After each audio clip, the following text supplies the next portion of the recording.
ఉమా గారి ఆధ్వర్యంలో ఇవాళ జరిగే ఈ మెగా మెడికల్ క్యాంప్కి బ్రహ్మాండంగా ఆదరణ వస్తుంది. నిజంగా మనం చాలా బాధపడాల్సిన విషయం. నేను పేదల పక్షపాతి అనే ఈ ముఖ్యమంత్రి పేద ప్రజలకి కావాల్సిన కనీస వైద్య సదుపాయాన్ని కూడా సరిగ్గా ఇవ్వలేకపోతున్నాడు. అంతేకాకుండా మీరు చూస్తే పేదలకు ఉపయోగపడే అన్న క్యాంటీన్లు కూడా రద్దు చేశారు. ఇతని పేదల పక్షపాతి కాదు, పేదలంటే ఇతనికి కోపం. అందుకే ఇటువంటి పథకాలన్నీ రద్దు చేస్తున్నారు. ఇవాళ ఇంకొక 3 నెలల్లో ఎలక్షన్లు ఉండగా ఇప్పుడు కొత్తగా ఒక నాటకం తెరదీశాడు. ఎక్కడికక్కడ మెడికల్ క్యాంపులని.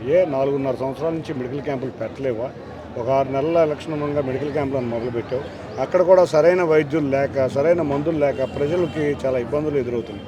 ఇవాళ విజయవాడ పట్టణంలోనే కాదు, ఆంధ్రప్రదేశ్ మొత్తం ఆరోగ్యశ్రీని ప్రైవేట్ హాస్పిటల్ ఎవరు కూడా యాక్సెప్ట్ చేయట్లేదు. ఎందుకంటే వాళ్ళకి కమిషన్లు ఇవ్వాలి, వాళ్ళకి బిల్లులు చెల్లించట్లేదు.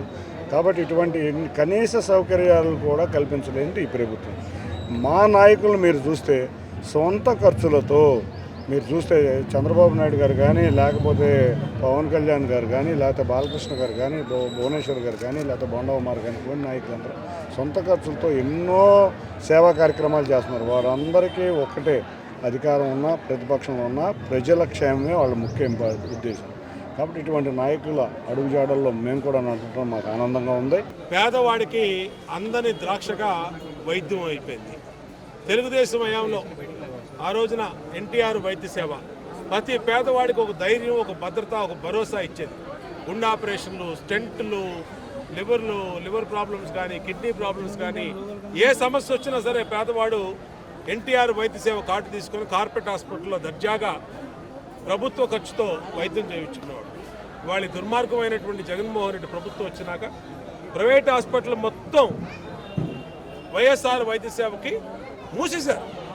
1,200 కోట్ల రూపాయలు మాకు బిల్లులు చెల్లించాలి, దానికి 25%, 30% కమిషన్లు అడుగుతున్నారు.